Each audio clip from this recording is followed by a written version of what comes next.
Hey, what's going on, everybody out there? I wanted to do another video for the YouTube page.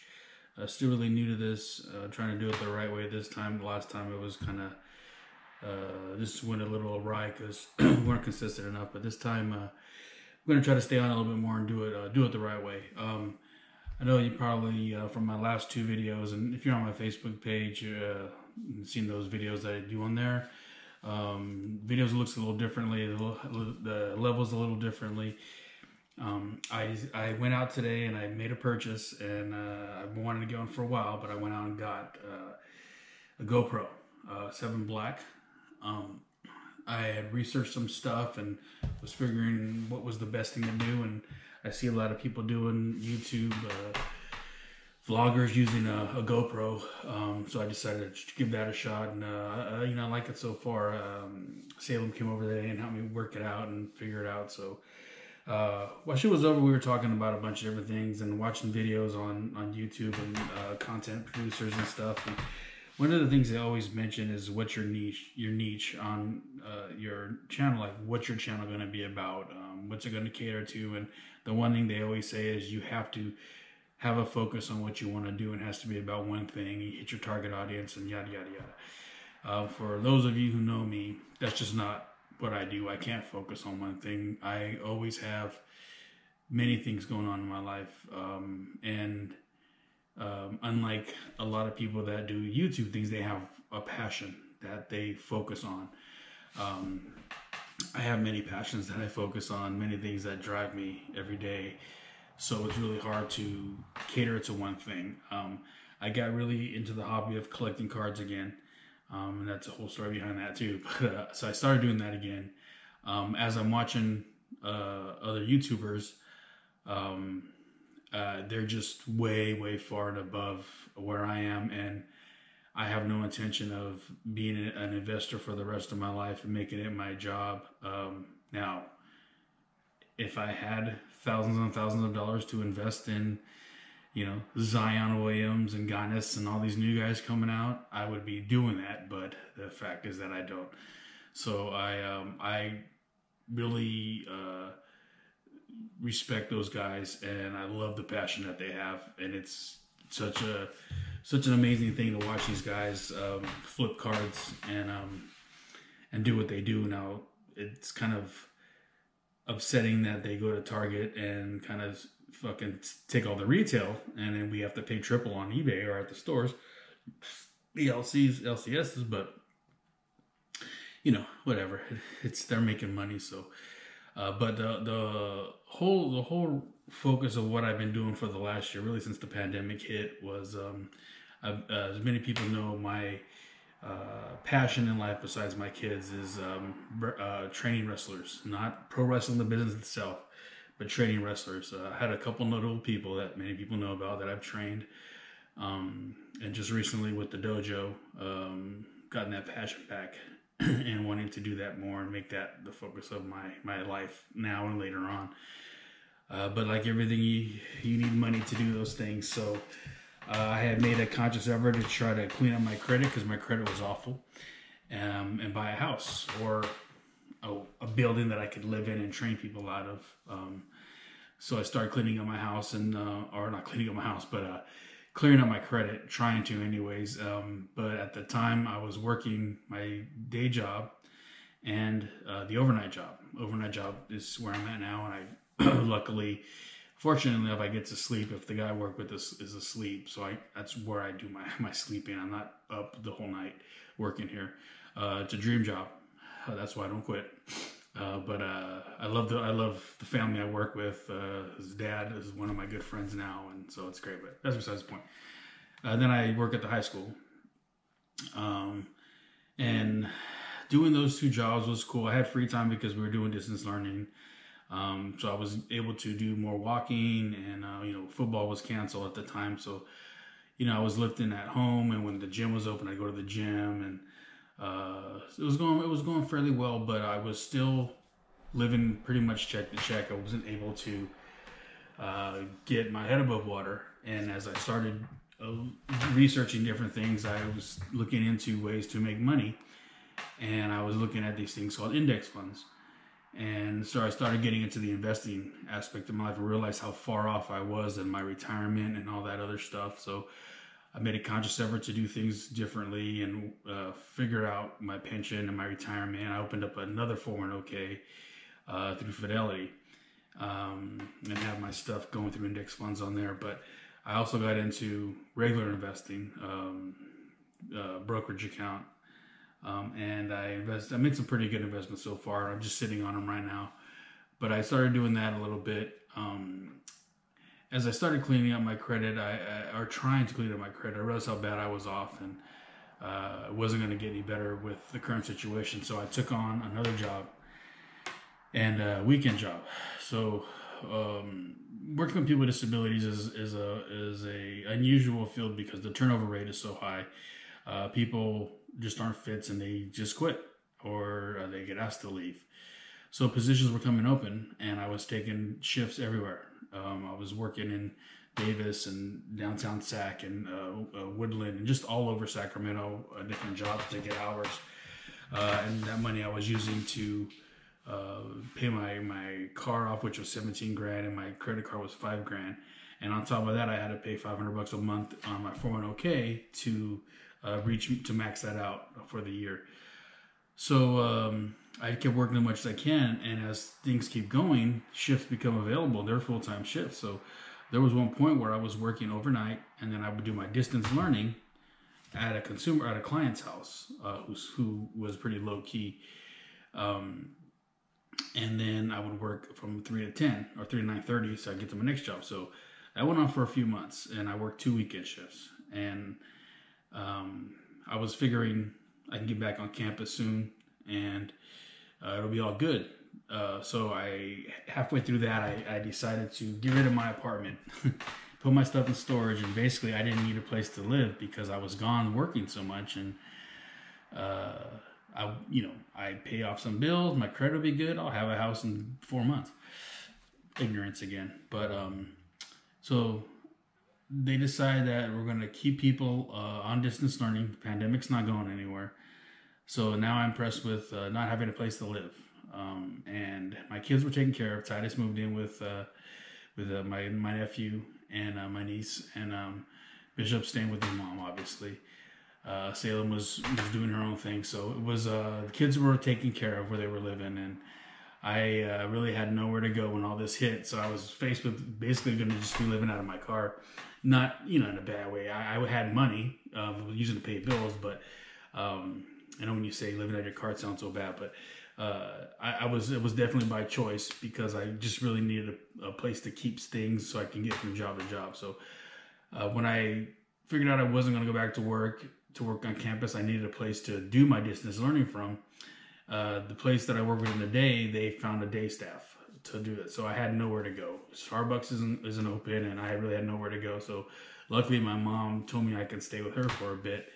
She lives in a senior retirement community, the mobile homes, and because I'm 45, I can stay there. So I made the decision of being a 45-year-old man that lives at home, and I moved back with my mom and staying there for a while and paying things off. And I paid my things off. I paid my credit card off, paid my car off. I got the pink slip and everything.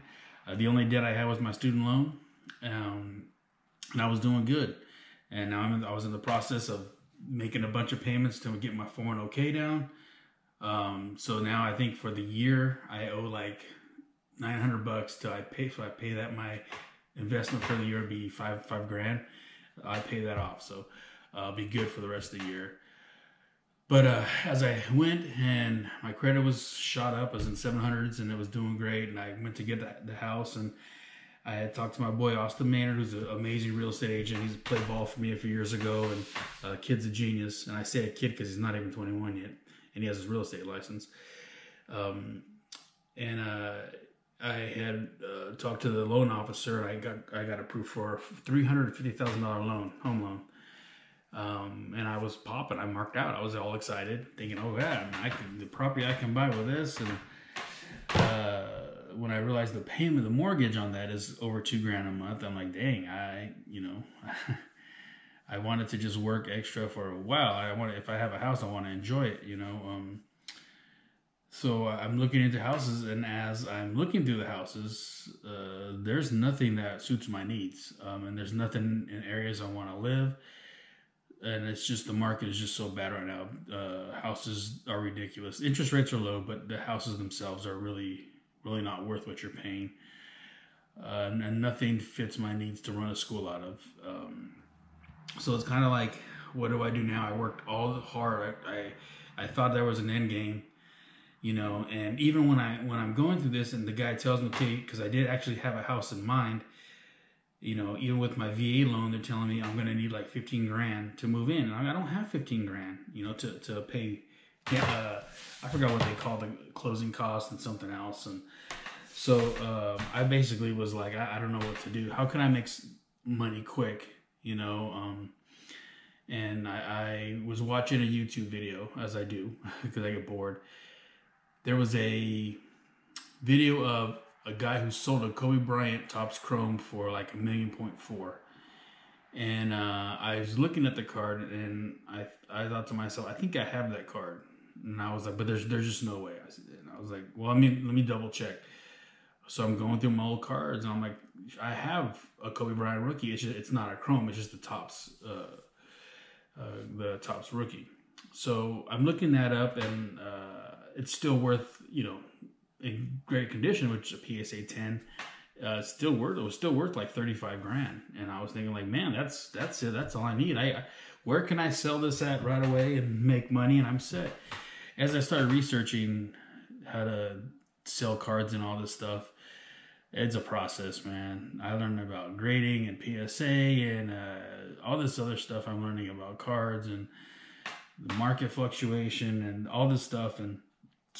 But I started getting into looking through my old cards, and I was thinking, I know I have, Barry Sanders rookies and Ken Griffey Jr. rookies, and all these other things, bows, and basically a lot of junk wax era stuff. And I know I have some Don Mattingly rookies because he's my favorite player for baseball. And so I started collecting cards again, just get into it. And as I remember the first time I went back to a card shop, and I was just amazed at all these different cards that they have. Just looking at them, going, I'll go in and buy a box for like $30-$40 and, open some packs up.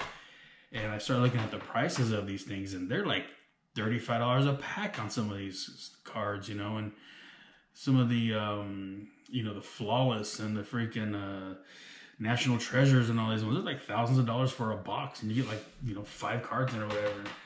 I was thinking, like, holy shit, this is crazy, But I just started learning about other people who are hot, Zion Williams and Luka and Giannis, and then in baseball like Tatis and Vladdy and Acuna and all these guys I keep hearing about, that are just blowing it up right now. And football is football. I mean, I love football, so I know a lot of those players, and I just started getting really into the hobby again, and I love it. I love going to hunt for cards, and I'm not like the new breed of guys who are doing this, flippers and whatever they call themselves, where they're just like buying these cards and flipping them and making all this money. Like, I wish I could do that, but I can't.